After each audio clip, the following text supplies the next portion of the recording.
Halo Sobat Investor, kembali lagi berjumpa di program The Editorial yang akan membahas tajuk utama pemberitaan yang tersaji di idxl.com dan idxl TV bersama saya yang Faisal, redaktur pelaksana idxl.com. Sobat Investor, bagaimana kabar Anda hari ini? Bagaimana pula kabar portofolio Anda saat ini? Masih terus bertahan di tengah kondisi pasar yang penuh tekanan? Atau taking cash jadi jurus ninja paling aman untuk saat ini?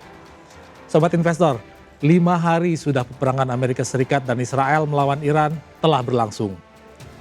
Sebuah serangan yang setidaknya dalam setahun terakhir sudah banyak dikhawatirkan oleh publik global, pada akhirnya terjadi juga.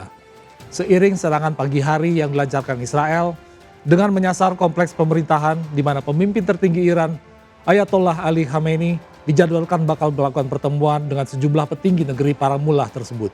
Dan kisah selanjutnya pun kita sudah ketahui bersama, bahwa sang Supreme Leader pun wafat bersama putri, cucu, menantu perempuan dan menantu laki-laki yang sedang bersamanya. Serta disusul pula dengan kematian mantan Presiden Iran periode 2005 hingga 2013, Mahmud Ahmadinejad oleh serangan lanjutan. Sejauh ini baik Israel maupun AS masih kukuh menjadikan isu pengembangan senjata nuklir sebagai alasan utama di balik serangan yang dilancarkan tersebut. Bagi Israel, kemampuan Iran dalam teknologi nuklir dinilai sebagai ancaman bagi kedaulatan negaranya. Sementara AS secara sepihak juga ngotot menjalankan peran sebagai polisi dunia dan meminta Iran untuk tunduk dalam kesepakatan pembatasan pengayaan uranium yang terangkum dalam draft rencana aksi komprehensif bersama atau Joint Comprehensive Plan of Action alias JCPOA. Singkat kata, setelah diupayakan selama bertahun-tahun, perjanjian ini gagal disepakati oleh AS dan Iran sehingga justru berakhir pada serangan militer pada Sabtu pagi. Namun dengan melihat kengototan AS dan Israel dalam membumi hanguskan Iran, publik dunia pun mulai ragu atas keabsahan alasan-alasan yang telah disampaikan tersebut dan mulai meraba-raba alasan yang lebih fundamental bagi AS dan Israel hingga berbuat demikian nekat. Bagi Israel misalnya, isu bakal kembali dibangunnya konsep penguasaan kawasan Timur Tengah juga kembali mengemuka dengan jargon terkenalnya sejak dulu kala, yaitu berdirinya kawasan Israel Raya atau Greater Israel.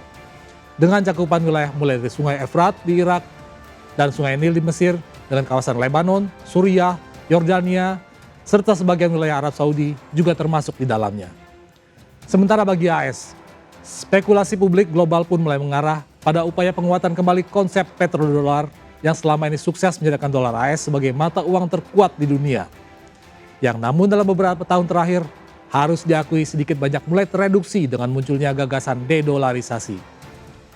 Jika kita menilik sejarah, bahkan sebelum terjadinya Perang Dunia Pertama dan Kedua, sistem ekonomi internasional saat itu belum mengenal konsep uang fiat dan lebih mengedepankan konsep standar emas atau gold standard, di mana nilai dari setiap uang yang dicetak oleh satu negara harus didasarkan pada cadangan emas yang dimilikannya.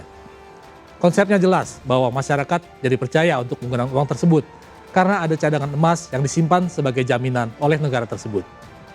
Dalam konsep ini, pound sterling menjadi mata uang yang paling kuat dan dipercaya seiring dengan banyaknya cadangan emas yang dimiliki oleh pemerintah Inggris saat itu.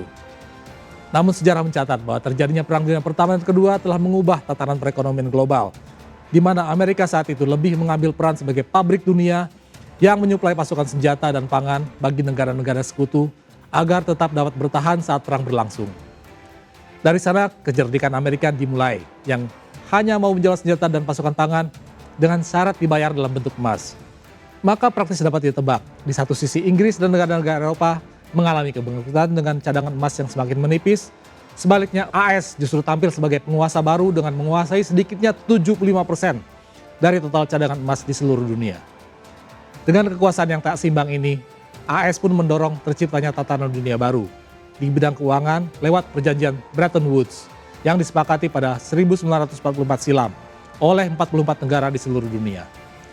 Dalam perjanjian itu, 40 negara tersebut sepakat untuk tidak lagi mencetak uang dengan berpatokan pada cadangan emas, melainkan terhadap dolar AS, yang kemudian keberadaan dolar AS inilah yang baru dipatok berdasarkan cadangan emas dengan perbandingan disepakati sebesar 35 dolar AS per troy ounce emas.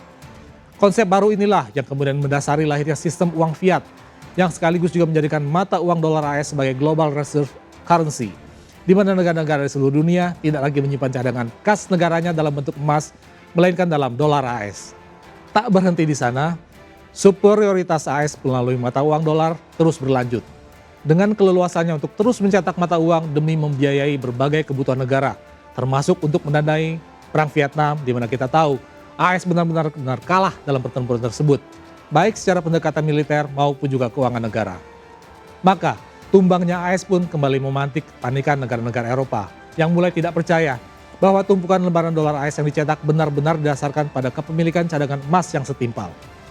Maka negara-negara tersebut pun mulai melancarkan mosi tidak percaya dan kembali menumpuk cadangan kas negara dalam bentuk emas dan meninggalkan dolar AS sesuai kesepakatan Bretton Woods. Praktis, kondisi ini semakin memojokkan AS yang tengah diambang kebangkrutan akibat Perang Vietnam dan semakin tak berdaya seiring terkurasnya cadangan emas akibat kembali ditimbun oleh negara-negara Eropa. Pada tahap ini, tepatnya pada Agustus 1971, Presiden AS Richard Nixon mengambil kebijakan radikal dengan membatalkan kesepakatan Bretton Woods yang mewajibkan pencetakan uang harus berdasarkan kepemilikan cadangan emas. Akibat dari hal tersebut, secara teknis dolar AS pun berubah menjadi uang fiat murni, tanpa adanya jaminan aset yang melatarinya, sehingga membuat nilai tukar dolar AS pun hancur lebur. Namun manuver pun dilakukan AS 3 tahun kemudian, dengan berhasil merayu Arab Saudi untuk membuat kesepakatan bersejarah yang kelak dikenal dengan istilah petrodolar, di mana AS berjanji memberikan perlindungan militer tanpa syarat untuk Arab Saudi di tengah maraknya perang antar suku di kawasan Timur Tengah. Sebagai gantinya, Arab Saudi bersedia untuk menjual cadangan minyaknya hanya dalam mata uang dolar AS. Sebuah kesepakatan yang praktis membuat dolar AS kembali diburu oleh seluruh negara di dunia, seiring dengan sangat vitalnya posisi minyak dalam perekonomian global.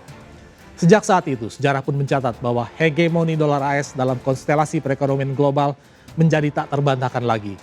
Betapa seluruh bank sentral secara sistem jadi seolah terpaksa dan wajib menimbun cadangan kas negara dalam bentuk dolar AS atau transaksi jual beli di seluruh belahan dunia juga seolah harus dilakukan dengan menggunakan mata uang dolar AS. Kondisi inilah yang secara perlahan kemudian disadari oleh sebagian negara seperti China, Rusia, dan negara-negara lain yang tergabung dalam BRICS untuk kemudian mulai membatasi penggunaan dolar AS dalam seluruh aktivitas ekonomi di negaranya masing-masing. Negara-negara ini mulai melirik penggunaan mata uang lokal untuk masing-masing untuk setiap transaksi yang dilakukan secara bilateral dengan tujuan utama yang jelas, yaitu untuk mengurangi ketergantungan perekonomian dunia terhadap dolar AS. Dan kita tahu, dari deretan negara-negara tersebut, Iran adalah salah satunya, dengan posisi sebagai negara pemilik cadangan minyak terbesar ketiga di dunia. Dan yang sejak tahun 2007 lalu, Iran dengan tegas telah meminta seluruh negara pelanggan minyaknya untuk melakukan pembayaran dengan tidak lagi menggunakan dolar AS, melainkan dengan rial Iran atau dengan mata uang lokal negara tersebut. Jadi, apakah memang sudah sedemikian mengganggunya keberadaan Iran dalam upaya AS mempertahankan hegemoni dolarnya? Demikian program The Editorial edisi kali ini, saya Faisal pamit undur diri. Pantau terus berita ekonomi, bisnis dan pasar modal hanya di IDX Channel TV, idxchannel.com dan media sosial IDX Channel. Sampai jumpa.